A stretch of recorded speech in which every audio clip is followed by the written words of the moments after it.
अस्सलाम वालेकुम बच्चों। उम्मीद करता हूँ आप सब खैरियत से होंगे। मैं हूँ आप सबका टीचर अहमद फराज। आज हम चैप्टर नंबर 10th क्लास का चैप्टर नंबर 20 स्टार्ट करेंगे केमिस्ट्री के। अब चैप्टर नंबर 20 जो है उसका नाम है वाटर। चैप्टर बहुत इंपॉर्टेंट है। क्यों इंपॉर्टेंट है? पैक्टा की जो स्कीम है 2027, उस स्कीम के मुताबिक इस चैप्टर में से तकरीबन 10 नंबर का पेपर आपको पूछा जाएगा, जिसकी डिस्ट्रीब्यूशन कुछ इस तरीके से की गई है कि इसमें से एक MCQs आएगा, 2 शॉर्ट क्वेश्चंस आएंगे और एक 5 नंबर का इसमें से लॉन्ग क्वेश्चन पूछा जाएगा। तो टोटल ये 10 नंबर बनते हैं। तो इसलिए ये चैप्टर बहुत इंपॉर्टेंट है और इस चैप्टर को हमने थॉरोली पढ़ना है। इस चैप्टर के इंट्रोडक्शन की बात करें तो इस चैप्टर का, जैसे कि आप जानते हैं, चैप्टर का नाम है वाटर। तो वाटर की जो केमिकल कंपोजिशन है वो क्या है? केमिकल कंपोजिशन इसकी ये है कि इसमें 2 हाइड्रोजन होते हैं और एक इसके अंदर ऑक्सीजन का एटम होता है। अब 2 हाइड्रोजन और एक ऑक्सीजन का एटम इस तरीके से जुड़े होते हैं कि दोनों हाइड्रोजन एक ऑक्सीजन के साथ बॉन्ड बनाए होते हैं और ये बॉन्ड इस तरीके से बना होता है कि ऑक्सीजन के ऊपर पार्शियल नेगेटिव चार्ज होता है और हाइड्रोजन के ऊपर पार्शियल पॉजिटिव चार्ज होता है। अब ये partial positive partial negative charges क्या होते हैं ये आप लोग बड़े अच्छे से जानते होंगे। अगर आपको नहीं पता तो मैं इसको थोड़ा सा एक्सप्लेन कर देता हूँ कि जो पार्शियल पॉजिटिव और पार्शियल नेगेटिव चार्जेस होते हैं ये बेसिकली इलेक्ट्रोनेगेटिविटी डिफरेंस की वजह से आते हैं। जब 2 एलिमेंट्स के बीच में इलेक्ट्रोनेगेटिविटी का डिफरेंस हो, उस डिफरेंस की वजह से पार्शियल पॉजिटिव और पार्शियल नेगेटिव चार्जेस आते हैं। अब इलेक्ट्रोनेगेटिविटी कहते हैं किसी भी एक एटम की वो एबिलिटी जिसमें वो एक शेयर्ड पेयर इलेक्ट्रॉन को अपनी तरफ अट्रैक्ट करते हैं। The ability of an atom to attract the share pair of electron toward itself. तो हर एक एटम की अपने इस इलेक्ट्रॉन के जोड़े को अपनी तरफ अट्रैक्ट करने की जो एबिलिटी होगी उसे हम बोलेंगे इलेक्ट्रोनेगेटिविटी। अब जिस एलिमेंट की इलेक्ट्रोनेगेटिविटी ज़्यादा होगी उसके ऊपर पार्शियल नेगेटिव चार्ज आएगा और जिस एलिमेंट की इलेक्ट्रोनेगेटिविटी कम होगी उस एलिमेंट पे पार्शियल पॉजिटिव चार्ज आएगा। तो यहाँ पे 2 हाइड्रोजन हैं, इन दोनों हाइड्रोजन के ऊपर पार्शियल पॉजिटिव चार्ज है। इट मीन्स कि इनकी इलेक्ट्रोनेगेटिविटी कम है और ऑक्सीजन की इलेक्ट्रोनेगेटिविटी ज़्यादा है, इस वजह से उस पर पार्शियल नेगेटिव चार्ज आया है। अगर हम बात करें इसकी इंपॉर्टेंस की, पानी की, तो पानी एक इंतहाई इंपॉर्टेंट कंपाउंड है। क्यों इंपॉर्टेंट है? ये इसलिए इंपॉर्टेंट है because it is essential for all form of life. हर तरह की ज़िंदगी के लिए पानी बहुत इंपॉर्टेंट होता है। मिसाल के तौर पर अगर हम बात करें किसी भी एक जानदार की, अगर आप उसकी बॉडी कंपोजिशन देखें तो आपको उसकी बॉडी कंपोजिशन के अंदर मेजॉरिटी ऑफ मॉलिक्यूल्स जो आपको मिलेंगे वो होंगे वाटर मॉलिक्यूल। उसकी जो परसेंटेज ड्राई परसेंटेज होगी, उस ड्राई परसेंटेज उसकी थोड़ी बनती होगी लेकिन उसमें जो वाटर कंटेंट होगा वो ज़्यादा होगा। इस वजह से this is essential for all form of life, हर तरह की ज़िंदगी के लिए बहुत इंपॉर्टेंट होता है। Secondly, needed to support life, ज़िंदगी को सपोर्ट करने के लिए भी पानी बहुत इंपॉर्टेंट होता है।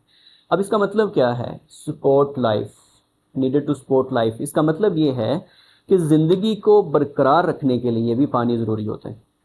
अब जितने भी एक बॉडी के अंदर रिएक्शंस होते हैं वो तमाम के तमाम केमिकल रिएक्शंस पानी की मौजूदगी में होते हैं। उसके लिए एक्वस मीडियम चाहिए होता है और वो एक्वस मीडियम कौन प्रोवाइड करता है? वो एक्वस मीडियम वाटर ही प्रोवाइड करता है। इस वजह से it is needed to support life, ये ज़िंदगी को सपोर्ट करने के लिए भी ज़रूरी होता है। अगर हम बात करें इसकी एप्लीकेशंस की तो वाटर बहुत इंपॉर्टेंट है। इसकी मल्टीपल एप्लीकेशंस हैं। सबसे पहली इसकी एप्लीकेशन ये है कि it helps to determine purity of substance. अगर आपने किसी भी सब्सटेंस की प्योरिटी चेक करनी है तो उस प्योरिटी को चेक करने के लिए हम वाटर का इस्तेमाल कर सकते हैं। स्पेशली ऐसी इंडस्ट्रीज़ के अंदर जैसे कि फार्मास्यूटिकल इंडस्ट्री हो गई, फूड इंडस्ट्री हो गई। अब ये इंडस्ट्रीज़ ऐसी हैं जिसके अंदर पानी का इस्तेमाल ज़्यादा होता है। तो अब उनकी बनाई हुई प्रोडक्ट्स के अंदर वाटर कंटेंट है या नहीं है, इसको अगर आपने चेक करना हो तो उसके लिए हम इसको इस्तेमाल कर सकते हैं। यानी कि it helps to determine purity of substance. तो किसी भी सब्सटेंस की प्योरिटी को चेक करने के लिए हम पानी का इस्तेमाल कर सकते हैं। कैसे करेंगे आगे हम इसको थोड़ा सा डिटेल में पढ़ लेंगे। और दूसरे नंबर पे क्या है? Analysing chemical reactions. जो डिफरेंट केमिकल रिएक्शंस होते हैं उन केमिकल रिएक्शंस को एनालाइज करने के लिए भी हम वाटर का इस्तेमाल कर सकते हैं।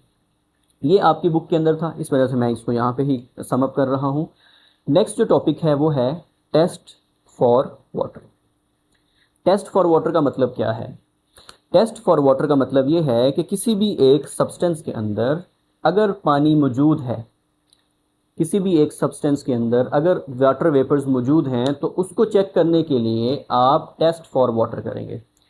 अब इसके लिए जो सब्सटेंस हम इस्तेमाल करते हैं, एक साल्ट का इस्तेमाल होता है, उस साल्ट का नाम है हाइड्रेटेड कॉपर सल्फेट। अब ये हाइड्रेटेड कॉपर सल्फेट के अंदर 5 वाटर मॉलिक्यूल्स होते हैं, इसलिए हम इसे कहते हैं पेंटाहाइड्रेटेड कॉपर सल्फेट, जो कि एक साल्ट होता है और इस साल्ट का कलर होता है ब्लू। अब ये ब्लू कलर का साल्ट है। जब आप इस ब्लू कलर के साल्ट को हीट करोगे तो इसके अंदर जो वाटर मॉलिक्यूल्स हैं, इसके अंदर जो ये वाटर मॉलिक्यूल्स हैं, ये वाटर मॉलिक्यूल्स यहाँ से एवेपोरेट कर जाएंगे। जब ये एवेपोरेट हो जाएंगे तो ये जो मॉलिक्यूल जिसका नाम हमने यहाँ पे पेंटाहाइड्रेटेड कॉपर सल्फेट रखा है, ये किस में चेंज हो जाएगा? एनहाइड्रस कॉपर सल्फेट के अंदर। अब ये भी एक साल्ट है। अब ये कलर, इसका कलर क्या होता है? इसका कलर होता है वाइट। अब जब कलर चेंज हो जाएगा किसी भी एक सब्सटेंस का, तो इसका मतलब ये होगा कि वहाँ पे वाटर कंटेंट प्रेजेंट है। तो इस वजह से हम इस साल्ट को इस्तेमाल करते हैं वाटर की प्रेजेंस को चेक करने के लिए। अब ये जो रिएक्शन है ये बहुत इंपॉर्टेंट है, दिस इज़ वेरी सेंसिटिव। ये बहुत इंपॉर्टेंट रिएक्शन है, बहुत सेंसिटिव होता है कि इसके अंदर अगर किसी भी एक सब्सटेंस के अंदर स्मॉल अमाउंट ऑफ वाटर भी है, ये उसको भी डिटेक्ट कर सकता है। ये बहुत इंपॉर्टेंट है। अगर आपके पास कोई एक प्रोडक्ट है, उस प्रोडक्ट के अंदर अगर वाटर कंटेंट आपने चेक करना है कि इसके अंदर नमी मौजूद है या नहीं है, तो आप इन 2 साल्ट्स का इस्तेमाल करके, यानी कि ब्लू साल्ट को आप या इसको वाइट साल्ट को आप यूज़ करके, जिसका कलर है, अगर उसका कलर चेंज हो जाता है तो इट मीन्स ये प्रेजेंस को शो करेगा कि इसके अंदर वाटर कंटेंट मौजूद है। अब इसका रिएक्शन किस तरह से होता है? रिएक्शन इसका इस तरह से होगा कि आपके पास एनहाइड्रस कॉपर सल्फेट है। अगर आप इसके अंदर मॉइस्चर को ऐड करेंगे तो ये मॉइस्चर इस वाइट कलर के एनहाइड्रस कॉपर सल्फेट को किस में चेंज कर देगा? ब्लू कलर में चेंज कर देगा, जो कि पेंटाहाइड्रेटेड कॉपर सल्फेट होगा। अब ये रिएक्शन क्यों इंपॉर्टेंट है? ये रिएक्शन इसलिए इंपॉर्टेंट है। अब ये रिएक्शन क्यों इंपॉर्टेंट है? ये रिएक्शन इसलिए इंपॉर्टेंट है क्योंकि ये फूड के इंडस्ट्री के अंदर भी इस्तेमाल होता है, फार्मास्यूटिकल इंडस्ट्री के अंदर भी इसको इस्तेमाल किया जाता है। अब फूड प्रोडक्ट्स जितनी भी हैं, आपको पता है उस फूड प्रोडक्ट के अंदर अगर वाटर का कंटेंट ज़्यादा होगा तो वहाँ पे बैक्टीरिया ग्रो कर सकते हैं। उसके अंदर वाटर कंटेंट ज़्यादा होने की वजह से वो चीज़ जल्दी ख़राब हो सकती है। उसके अंदर एल्गी ग्रो कर सकती है, फंजाई ग्रो कर सकती है। तो इसलिए फूड इंडस्ट्री के अंदर इसका बहुत ज़्यादा इस्तेमाल किया जाता है। फार्मास्यूटिकल इंडस्ट्री के अंदर भी इसको बहुत यूज़ किया जाता है। क्यों यूज़ किया जाता है? क्योंकि आपको पता है फार्मास्यूटिकल इंडस्ट्री का ताल्लुक़ होता है मेडिसिन के साथ। तो मेडिसिन को चेक करने के लिए कि उसके अंदर वाटर कंटेंट कितना है या नहीं है, उसके लिए भी हम इस टेस्ट को बहुत इंपॉर्टेंस देते हैं। तो ये टेस्ट क्या करता है? जो हमारी प्रोडक्ट है, प्रोडक्ट की क्वालिटी को डिटरमाइन करता है, उसकी डिटर्मिनेशन के लिए बहुत इंपॉर्टेंट है। और सेकेंडली प्रोडक्ट की सेफ्टी के लिए भी बहुत इंपॉर्टेंट है। तो ये रिएक्शन ओवरऑल फूड और फार्मास्यूटिकल इंडस्ट्री के अंदर बहुत ज़्यादा यूज़ होता है। आई होप कि आपको इसकी समझ आ गई होगी। इसके बाद हम शुरू करते हैं purity of water. Purity of water जो है, ये इसका मतलब क्या है? प्योरिटी ऑफ वाटर, अब जो एक प्योर वाटर होता है, आप जानते हैं कि प्योर वाटर 100 डिग्री सेल्सियस पे बॉयल करता है और 0 डिग्री सेल्सियस के ऊपर वो फ्रीज़ करता है। ये एक समझ लें, ये एक ऐसा चेक पॉइंट है 0 डिग्री सेल्सियस और 100 डिग्री सेल्सियस स्टैंडर्ड कंडीशन के ऊपर। इसको हम इस्तेमाल कर सकते हैं किसी भी एक वाटर सैंपल की प्योरिटी को चेक करने के लिए। मिसाल के तौर पर आपके पास किसी तरफ से एक वाटर का सैंपल आया, अब आपने उस वाटर सैंपल को चेक करना है। अब आप इस चीज़ को कैसे डिटरमाइन करेंगे कि जो सैंपल दिया गया है ये सैंपल प्योर वाटर का है या ये इम्प्योर वाटर का है, या इसके अंदर इम्प्योरिटीज़ हैं? तो उसके लिए आप यहाँ पे प्योरिटी ऑफ वाटर को चेक कर सकते हैं। इसको चेक करने के आपके पास 2 टूल्स होंगे, एक होगा इसका बॉइलिंग पॉइंट और एक होगा मेल्टिंग पॉइंट।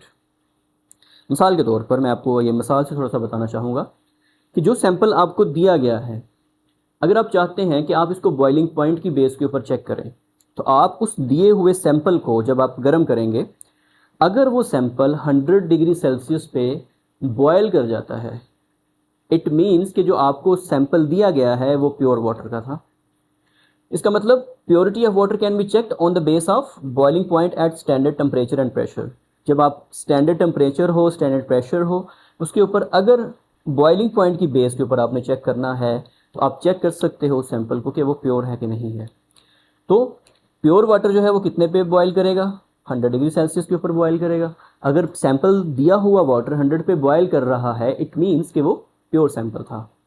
लेकिन अगर आप इसको चेक करना चाहते हैं मेल्टिंग पॉइंट की बेस के ऊपर, तो जो आपको सैंपल वाटर दिया गया है, तो सबसे पहले आप क्या करेंगे, उस सैंपल वाटर को आप आइस में चेंज करेंगे। उस सैंपल वाटर को आपने लिया, उस सैंपल वाटर को आइस में चेंज किया, उसकी बर्फ़ बनवाई। अब आप उसका टेम्परेचर को चेक करेंगे। जब वो मेल्ट होना स्टार्ट करेगा, अगर मेल्ट होते हुए उसका टेम्परेचर 0 डिग्री सेल्सियस है, इट मीन्स कि जो सैंपल आपको दिया गया है वो सैंपल भी प्योर वाटर का था, वो सैंपल भी प्योर वाटर का था। So the purity of water can also be checked on the base of melting point of the sample. अगर वो सैंपल 0 डिग्री सेल्सियस पे मेल्ट हो रहा है तो वो सैंपल प्योर है। लेकिन अगर वो 0 डिग्री सेल्सियस पे मेल्ट नहीं हो रहा, बल्कि इससे भी नीचे टेम्परेचर पे जाके मेल्ट हो रहा है, इट मीन्स कि वो वाटर सैंपल प्योर नहीं था। तो आप प्योरिटी के लिए भी इसको इस्तेमाल कर सकते हैं। अब यहाँ पे एमसीक्यूज़ के लिए आपने एक बात याद रखनी है कि जब भी किसी एक वाटर के अंदर, वाटर सैंपल के अंदर इम्प्योरिटीज़ होंगी, तो ये बात हमेशा के लिए याद रखिएगा कि उसके बॉइलिंग पॉइंट में हमेशा इंक्रीज़ आएगा। अगर उसमें इम्प्योरिटीज़ हैं तो ऐसा नहीं है कि वो वाटर 98 या 97 पे बॉयल कर जाएगा, नहीं, वो हमेशा 100 से ऊपर जाके ही बॉयल करेगा। अब ये डिपेंड करेगा कि वो कितना ऊपर जाके बॉयल करेगा, किस पे डिपेंड करेगा कि उसके अंदर इम्प्योरिटीज़ कितनी है, इम्प्योरिटीज़ की कंसंट्रेशन कितनी है। अगर इम्प्योरिटीज़ उसमें ज़्यादा हैं तो वो पानी ज़्यादा टेम्परेचर पे जाके बॉयल करेगा, अंडरस्टैंड। और दूसरे नंबर पे अगर आपने उसको मेल्टिंग पॉइंट पे बेस के ऊपर आपने देखना है, तो मेल्टिंग पॉइंट के केस के अंदर हमेशा टेम्परेचर लोअर होगा, हमेशा टेम्परेचर वहाँ पे लोअर होगा। जो प्योर वाटर सैंपल होगा वो 0 डिग्री सेल्सियस पे बॉयल करेगा, लेकिन अगर उसमें इम्प्योरिटीज़ हैं तो वो 0 डिग्री सेल्सियस से भी लोअर टेम्परेचर पे जाके बॉयल कर मेल्ट हो जाएगा। तो ये बात आपने यहाँ पे याद रखनी है। उसके बाद अगर आप सैंपल वाटर को एल्टीट्यूड और लो प्रेशर में चेक करते हैं, तो उसके केस के अंदर भी जो फिज़िकल कांस्टेंट वैल्यूज़ हैं ये भी चेंज हो जाएंगी। फिजिकल कांस्टेंट वैल्यूज़ का मतलब यहाँ पे ये है बॉइलिंग पॉइंट और मेल्टिंग पॉइंट। मतलब अगर आप हाइट पे जाके बॉइलिंग पॉइंट चेक कर रहे हैं, आपको पता है जैसे आप हाइट पे जाएंगे तो वहाँ पे एयर प्रेशर होता है कम, एक्सटर्नल प्रेशर होता है कम, जिसकी वजह से पानी जल्दी बॉयल कर जाएगा, जो कि प्योर वाटर भी होगा। तो वहाँ पे ये फिजिकल कांस्टेंट की वैल्यूज़ वैसे ही चेंज हो जाएंगी। तो ये बात आपने याद रखनी है। तो प्योरिटी ऑफ वाटर को चेक करने के लिए जितनी भी चीज़ें की जाती हैं कि पानी साफ़ है तो उसको, पानी जो है वो प्योर है या नहीं है, वो आप बॉइलिंग पॉइंट, मेल्टिंग पॉइंट की बेस के ऊपर चेक कर सकते हैं। ये टॉपिक यहाँ पे हो गया क्लियर। उसके बाद हमारा जो टॉपिक आता है वो है डिस्टिल्ड वाटर और टैप वाटर। ये बहुत इंपॉर्टेंट लॉन्ग क्वेश्चन है, शॉर्ट क्वेश्चन के लिए भी बहुत इंपॉर्टेंट है। अब क्या होता है डिस्टिल्ड वाटर और क्या होता है टैप वाटर? अब जो टैप है ना, टैप का मतलब होता है नल। नल का मतलब क्या होता है? ये जो हम नलकों के ज़रिए से, पाइप्स के ज़रिए से हमारे घरों में पानी आता है, उस पानी को कहते हैं tap water. The water that is supplied through taps to our homes and offices. वो पानी जो टैप्स के ज़रिए हमारे घरों में, हमारे ऑफिसेज के अंदर सप्लाई किया जाता है, उस पानी को हम कहते हैं टैप वाटर। अब ये जो टैप वाटर होता है ये हर तरह के इस्तेमाल के लिए हम इसको इस्तेमाल कर सकते हैं। मिसाल के तौर पर अगर आपने घर धोना है, सफाई करनी है, बाइक धोनी है, कुछ भी करना है, घर से रिलेटेड पानी को इस्तेमाल करना है, उसमें आप पानी को इस्तेमाल, ये इस पानी को इस्तेमाल कर सकते हैं। उसके बाद इसके सोर्सेज क्या हैं? मैंने इनको डिस्टिल्ड वाटर को और टैप वाटर को अलग अलग करके लिखा है ताकि आप लोगों के लिए थोड़ा सा आसानी से इसकी समझ आ जाए। तो टैप वाटर की आपको समझ आ गई होगी कि ऐसा पानी जो कि नलों के ज़रिए, पाइप्स के ज़रिए आपके घरों के अंदर, आपके ऑफिसेज के अंदर ट्रांसफ़र किया जाता है, सप्लाई किया जाता है, ऐसे पानी को हम टैप वाटर कहते हैं। अब ये वाटर कहाँ से आता है? It may come from rivers, lakes, ponds, or even from the underground sources. ये आपको रिवर से मिल सकता है, ये आपको लेक से आ सकता है, पॉन्ड से आ सकता है, इवन के जो ज़मीन के नीचे पानी है उस पानी को भी आप नलों के ज़रिए घरों में इस्तेमाल कर सकते हैं। तो ये इसके सोर्सेज हैं, ये आप याद कर सकते हैं सोर्सेज को। उसके बाद हम बात करते हैं मिनरल्स की। तो ये जो टैप वाटर होता है, इस टैप वाटर के अंदर साल्ट्स की कंसंट्रेशन होती है ज़्यादा। कौन से साल्ट हो सकते हैं? कैल्शियम के साल्ट हो सकते हैं, मैग्नीशियम के साल्ट हो सकते हैं। ये साल्ट इस टैप वाटर के अंदर मौजूद होते हैं। इसके अलावा इसके अंदर क्लोरीन, फ्लोराइड ये भी मिक्स हो जाते हैं ट्रीटमेंट के तौर पे। मिसाल के तौर पर अगर पानी जो है आपको बहुत दूर से आपके घरों में सप्लाई किया जा रहा है पाइप्स के ज़रिए, तो उन पाइप्स के ज़रिए से अगर पानी दूर से आ रहा है तो उस पानी के अंदर बैक्टीरिया पैदा हो सकते हैं, उसके अंदर माइक्रोब्स पैदा हो सकते हैं। तो उन माइक्रोब्स को किल करने के लिए उस पानी को ट्रीट किया जाता है। उसके ट्रीटमेंट के लिए हम उसमें क्लोरीन और फ्लोराइड ऐड करते हैं, जिससे क्या होता है कि उसके अंदर जितने भी माइक्रोब्स होते हैं वो मरना शुरू हो जाते हैं और पानी जो है वो किसी हद तक आपको इम्प्योरिटी से पाक मिलता है। तो इसलिए हम इसके अंदर सम टाइम क्या करते हैं, क्लोरीन्स और फ्लोराइड्स को भी मिक्स कर लेते हैं ड्यूरिंग ट्रीटमेंट्स। कहने का मतलब क्या है कि जो टैप वाटर आपको मिलेगा वहाँ पे कैल्शियम, मैग्नीशियम के साल्ट्स उसके अंदर मौजूद होंगे, इवन के कार्बोनेट्स भी मौजूद हो सकते हैं, बाइकार्बोनेट्स भी उसके अंदर मौजूद हो सकते हैं।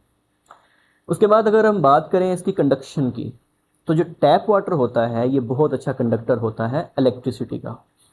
अब ये अलग से शॉर्ट क्वेश्चन पूछा जा सकता है कि why tap water is good conductor of electricity. तो इसमें आपने ये बताना है क्योंकि टैप वाटर के अंदर फ्री आयंस मौजूद होते हैं। तो इन फ्री आयंस की वजह से, जो कि उसके अंदर डिज़ोल्व मिनरल्स थी, इन फ्री आयंस की वजह से वहाँ पे इलेक्ट्रिसिटी पास कर जाती है। उसके बाद हम बात करें पीएच वैल्यू की, तो इसकी पीएच वैल्यू आप 6.5 से लेके 8.5 के बीच में देखेंगे फ्लक्चुएट होती हुई। या तो ये एसिडिक होगा या तो फिर ये अल्कलाइन होगा। एसिडिक के अंदर 6.5 तक इसकी एसिडिटी आ सकती है, बेसिक के अंदर ये 8.5 तक भी जा सकता है due to presence of salts. तो साल्ट्स की वजह से इसकी एसिडिटी 6.5 से लेके 8.5 के बीच में फ्लक्चुएट कर रही होती है। तो ये है बिल्कुल टैप वाटर। इसके अंदर आप ये 4 हेडिंग्स के साथ इसको कंप्लीट कर सकते हैं। सबसे पहले डेफिनेशन इसकी लिख सकते हैं, फिर इसके सोर्सेज लिखें, इसके अंदर मिनरल्स क्या हैं वो लिखें, इसकी कंडक्शन के बारे में लिखें और पीएच वैल्यू के बारे में इसमें लिखते हैं। आपके ये 5 पॉइंट्स अगर हो जाएंगे तो आपका ये सवाल अच्छा बन जाएगा। उसके बाद है डिस्टिल्ड वाटर। अब डिस्टिल्ड वाटर क्या होता है कि ऐसा पानी जो आप आफ्टर डिस्टिलेशन हासिल करते हैं, वो पानी जो डिस्टिलेशन के बाद आपको हासिल हो उस पानी को कहते हैं डिस्टिल्ड वाटर। अब सवाल आता है कि डिस्टिलेशन क्या होती है। डिस्टिलेशन एक ऐसा प्रोसेस होता है जिसके अंदर आप लिक्विड वाटर को बॉयल करके स्टीम में चेंज करते हो और उस स्टीम को दोबारा से आप कंडेंस करके वाटर के अंदर चेंज करते हो। इस प्रोसेस को कहते हैं डिस्टिलेशन। अब ये जो डिस्टिलेशन का प्रोसेस है ये बहुत इंपॉर्टेंट है। इसके अंदर क्यों इंपॉर्टेंट है? क्योंकि जब आप डिस्टिलेशन करेंगे तो इसके अंदर जितने भी मिनरल्स होंगे, माइक्रोब्स होंगे, ये सारे के सारे वहाँ पे रिमूव हो जाएंगे। मिसाल के तौर पर आपने किसी बर्तन में पानी लिया, टैप वाटर ही आप ले लें, आपने किसी बर्तन में पानी लिया, आपने उसको गर्म किया, अब पानी जो है वो बॉयल कर रहा है। बॉइलिंग के बाद वो सारे का सारा वाटर जो है वो एवेपोरेट कर जाएगा। तो अगर आपने उस एवेपोरेटेड वाटर को दोबारा से कंडेंस करके किसी और बर्तन में अगर आप उसको कंडेंस करवा के दोबारा से लिक्विड वाटर के अंदर चेंज कर देते हैं, वो जो वाटर होगा वो डिस्टिल्ड वाटर होगा। अब उस डिस्टिल्ड वाटर के अंदर ना तो मिनरल्स होंगे, ना ही उसके अंदर माइक्रोब्स होंगे, और वो बिल्कुल प्योर वाटर होगा, वो बिल्कुल प्योर वाटर होगा। तो ये बहुत इंपॉर्टेंट यहाँ पे पॉइंट है, इसकी जो प्योरिटी है, इस वाटर की प्योरिटी, क्योंकि इसके अंदर ये जो प्योरली वाटर मॉलिक्यूल्स होते हैं जिसके अंदर ना तो बैक्टीरिया होते हैं, ना ही इसके अंदर आयंस होते हैं और ना ही इसके अंदर कंटेमिनेंट्स होते हैं। तो ये इन सारी चीज़ों की वजह से जितनी भी इम्प्योरिटीज़ हैं इसमें से रिमूव हो गई हैं। तो इस पानी को आप ड्रिंकिंग के पर्पज़ के लिए भी इस्तेमाल कर सकते हैं, ये पानी पीने के लिए भी इस्तेमाल हो सकता है। लेकिन इसमें भी एक प्रॉब्लम है। प्रॉब्लम क्या है? प्रॉब्लम ये है क्योंकि इसके अंदर एसेंशियल न्यूट्रिएंट्स नहीं होंगे। आप जब पानी पीते हैं तो उस पानी के दौरान आपको कुछ एसेंशियल न्यूट्रिएंट्स चाहिए। वो एसेंशियल न्यूट्रिएंट आपकी बॉडी के लिए इंपॉर्टेंट होते हैं, रिएक्शंस के लिए एज अ कोएंजाइम वो काम करते हैं। अब वो न्यूट्रिएंट्स जब उनको नहीं मिलेंगे तो वो पानी जो है आपको एज सच उतना फ़ायदा नहीं देगा, लेकिन आप इसको ड्रिंकिंग पर्पज़ के लिए इस्तेमाल कर सकते हैं। उसके बाद बात करें इसकी कंडक्शन की, तो जो डिस्टिल्ड वाटर होता है ये बैड कंडक्टर होता है।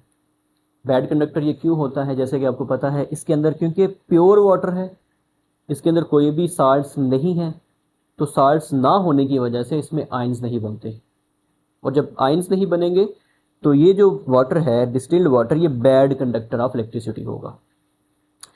और दूसरे नंबर पे अगर हम बात करें इसकी पीएच वैल्यू की, तो पीएच वैल्यू इसकी 7 होती है। 7 क्यों होती है, क्योंकि ये प्योर वाटर है और प्योर वाटर की पीएच हमेशा 7 होती है। उसके बाद अगर हम बात करें इनके इस्तेमालात की, इसके यूजेस क्या हैं, डिस्टिल्ड वाटर कहाँ कहाँ यूज़ होता है, तो ये this is ideal for use in laboratories. इसको आप लेबॉर्ट्रीज़ के अंदर इस्तेमाल कर सकते हैं, उसके लिए बहुत आइडियल होता है। जब भी केमिकल रिएक्शन करवाए जाते हैं या जब भी किसी लेबॉर्ट्री के अंदर कोई एक्सपेरिमेंट किए जाते हैं, तो उस एक्सपेरिमेंट के अंदर हमेशा डिस्टिल्ड वाटर का इस्तेमाल होता है। किसी भी इंडस्ट्री के अंदर, चाहे वो फार्मास्यूटिकल है, चाहे वो फूड इंडस्ट्री है, चाहे वो कोई भी इंडस्ट्री है, जिस प्रोडक्ट के अंदर पानी डायरेक्टली इस्तेमाल होता है, उस प्रोडक्ट के लिए हमेशा डिस्टिल्ड वाटर का ही इस्तेमाल किया जाता है, क्योंकि इसके अंदर इम्प्योरिटीज़ नहीं होती। उसके बाद एक्यूरेट फॉर साइंटिफिक मेजरमेंट्स। एक लेबॉर्ट्री के अंदर जितने भी केमिकल रिएक्शंस करवाए जाते हैं, जितने भी एक्सपेरिमेंट परफॉर्म करवाए जाते हैं, उन एक्सपेरिमेंट्स के लिए हमेशा डिस्टिल्ड वाटर का ही इस्तेमाल किया जाता है। अब जब डिस्टिल्ड वाटर का इस्तेमाल किया जाएगा तो उसके दौरान जो मेजरमेंट्स आएंगी वो मेजरमेंट एक्यूरेट होंगी, उसकी एक्यूरेसी का जो लेवल होगा वो ज़्यादा होगा। उसके बाद sterilisation of equipments. Medical field के अंदर जब भी डॉक्टर्स, सर्जन्स किसी पेशेंट का ऑपरेट करते हैं तो उस ऑपरेशन के दौरान हमेशा वो इक्विपमेंट्स का इस्तेमाल करते हैं। अब वो जो इक्विपमेंट्स होते हैं, उन इक्विपमेंट्स को साफ़ करने के लिए भी डिस्टिल्ड वाटर का इस्तेमाल किया जाता है। अब ये डिस्टिल्ड वाटर क्या करता है, ये डिस्टिल्ड वाटर उसके ऊपर जितना भी ब्लड होगा या जितने भी और माइक्रोब्स वहाँ पे आए होंगे उनको साफ़ करने के लिए बहुत हेल्पफुल होगा। और जब आप उन इक्विपमेंट्स को डिस्टिल्ड वाटर से साफ़ करेंगे तो उन इक्विपमेंट्स के ऊपर जंग लगने का ख़तरा भी कम हो जाएगा। वो जंग से भी यानी कि क्रूजन फ्री हो जाएंगे, उनको जंग भी नहीं लगेगा इतनी जल्दी। तो ये है आज का टॉपिक, जिसके अंदर हमने जो टॉपिक्स कवर किए हैं वो है, हमने वाटर का इंट्रोडक्शन देखा है, टेस्ट फॉर वाटर हमने देखा है, प्योरिटी ऑफ वाटर हमने देखा है, और लास्ट पे हमने डिस्टिल्ड और टैप वाटर के बीच में डिफरेंस देखा है। आज के टॉपिक में इतना ही है। अगर आपकी कोई भी क्यूरी हो, कोई भी प्रॉब्लम हो, कोई भी डाउट हो, कोई सवाल हो, आप कमेंट सेक्शन में पूछ सकते हैं। मैं हूं आप सबका teacher Ahmad Faraz. Thank you so much.